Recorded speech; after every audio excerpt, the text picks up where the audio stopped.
Bon, j'espère que vous avez passé une bonne soirée. Nous sommes ensemble jusqu'à la fin de cette émission et en direct puisqu'il est exactement 23h29 et des soupières.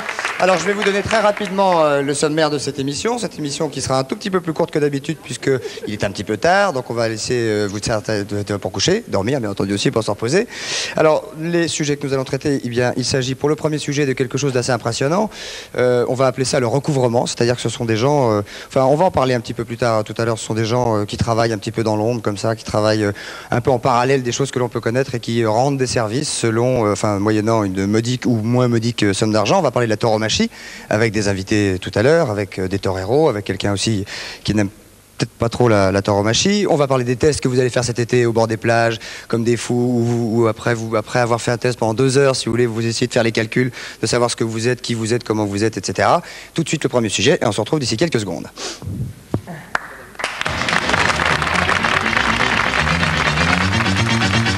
Il y a des jours où certains regrettent que les opérations de maintien de l'ordre relèvent de la loi. La police ne peut quand même pas tout se permettre. Alors certains, patrons en délicatesse avec leur personnel ou créanciers en mal de recouvrement, font appel à des artisans entre guillemets, et des artisans qui ont un pouvoir de persuasion rarement égalé et qui ne coûtent pas toujours très cher. Voilà, alors j'ai avec moi sur les plateaux Danielle Amgar, vous êtes une militante CGT, vous êtes donc syndicaliste. Et vous avez un jour, il n'y a pas très longtemps, c'était à Colombes, on peut citer l'entreprise dans laquelle vous travaillez. Il faut que vous parliez plus fort parce qu'il y a un petit micro qui est là. Oui, à la Thomson, à Colombes. Rapprochez-vous un petit peu, décontractez-vous, on va être très bien comme ça. Vous étiez sur ce qu'on appelle un piquet de grève, c'est-à-dire qu'il y avait une grève dans l'entreprise. Alors, nous gardions l'entreprise pour empêcher le déménagement du matériel. C'est-à-dire que l'entreprise devait déménager, ce qui forcément impliquait des suppressions d'emplois. Des suppressions d'emplois et des drames humains importants. Parce que les gens qui travaillaient dans cette entreprise n'étaient pas des gens qui avaient tous 20 ou 25 ans. Voilà, tout à fait. Il y avait des gens de tout âge et des gens, malheureusement, qui étaient certains de ne pas retrouver d'emploi par la suite. Donc vous faisiez ce qu'on appelle un piquet de grève. On peut expliquer ce qu'est un piquet de grève rapidement? Eh bien, nous gardions jour et nuit l'entreprise, faisant en sorte que le matériel ne puisse pas partir de l'établissement. Donc vous faisiez les 3-8, mais en faisant la grève. C'est-à-dire que l'usine était gardée en permanence. Tout à fait, toute la journée et toute la nuit. Alors il y a une nuit, on peut donner la date? Oui, alors c'était une date importante, c'était le soir de la fête de l'Humanité. On savait normalement que les militants étaient très pris, donc c'était le moment ou jamais d'attaquer. Et on savait, pas vous, enfin les personnes qui sont venues vous rendre visite, entre guillemets. Disons, le patronat savait où se trouvaient les militants. Et donc, pendant la nuit, d'un seul coup, éruption de nervis, armés de bases de baseball. Ça se fait beaucoup, et la base de baseball, combien était-il? Je ne pourrais pas vous dire, c'était très impressionnant. Peut-être de ceux qui sont rentrés, peut-être une quinzaine. Et vous étiez combien? On était 5. 2 femmes, 3 hommes. Disons que tout de suite, ils ont utilisé des gaz lacrymogènes, donc on ne pouvait plus respirer. Ils nous ont jetés par terre. Ils se sont surtout acharnés sur les hommes à coups de pied, à coups de poing dans l'estomac. Et puis, au bout d'un moment, ils nous ont séquestrés dans les sanitaires. Ensuite, c'est pas forcément agréable. Non, enfin, de séquestrer tout court non plus. Non, c'est pas agréable du tout. Surtout que la pièce était toute petite. Nous avions une camarade qui avait eu un malaise, parce que évidemment c'était très impressionnant. Qui vous envoyait ces hommes? Est-ce que vous le savez ça? Ah oui, alors là c'est tout à fait net. C'est la direction de l'établissement.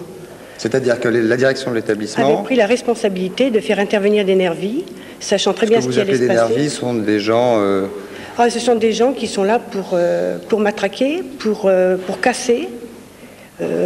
Pour casser un piquet de grève, en tout cas c'est le terme ça. Et casser le piquet de grève et casser aussi le matériel de l'établissement. Parce qu'une fois qu'ils sont partis, il y a eu beaucoup de photos de prise. TF1 c'était d'ailleurs venu en pleine nuit pour voir. C'était phénoménal.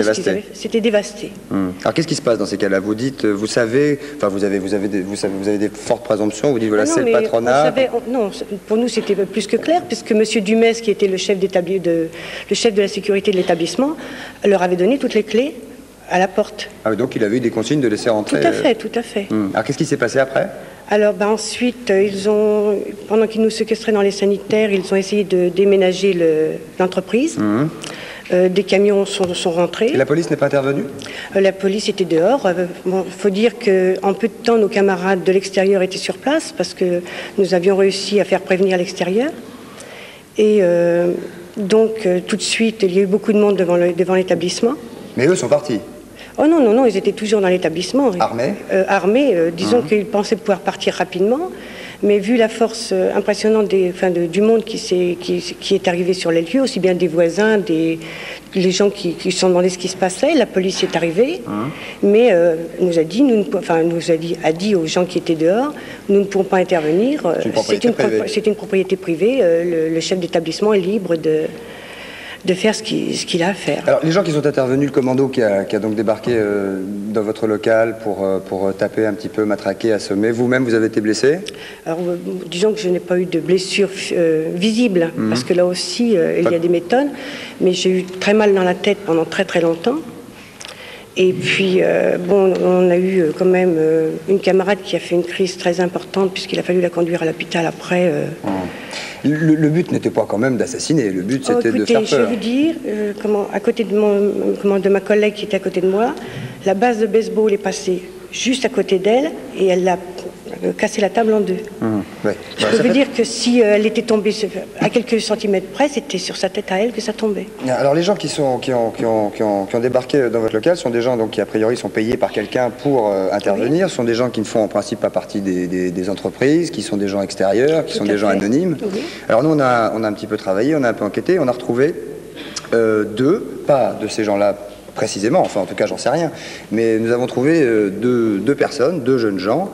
Nous on a appelé ça recouvrement incorporation, puisque ce sont des gens qui non seulement interviennent sur des piquets de grève, mais qui font toutes sortes de choses.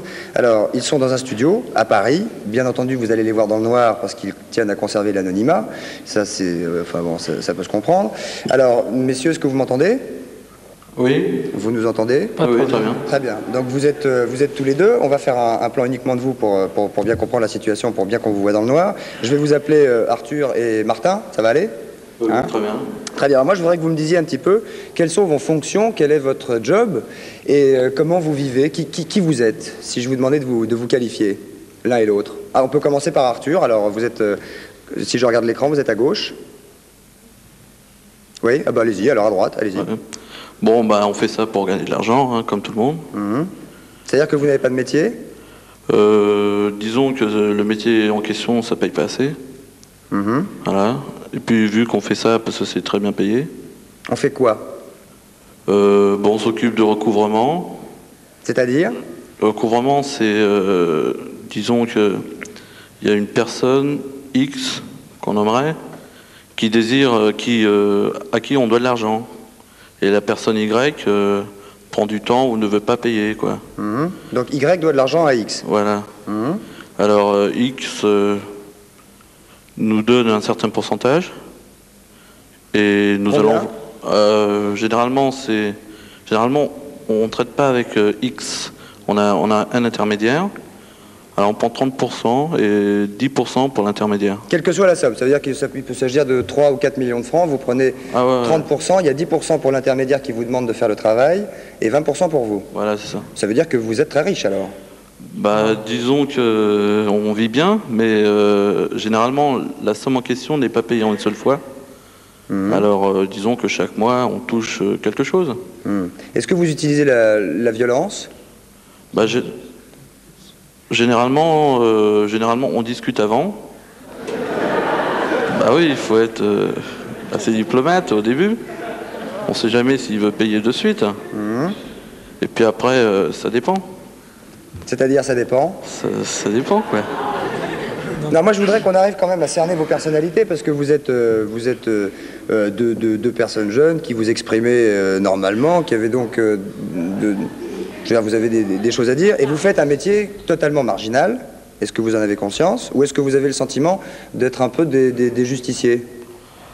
Disons, on punit ceux qui ne veulent pas rendre une certaine somme à une certaine personne qui lui a confié.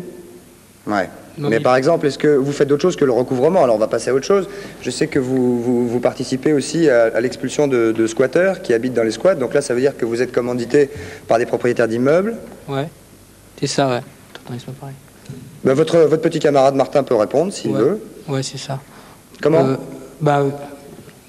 Pour les squats, c'est bien spécial. Hein. C'est-à-dire que une personne X à, par exemple, un hôtel ou un grand immeuble et nous demande par un intermédiaire de faire vider les lieux, quoi. Et en plus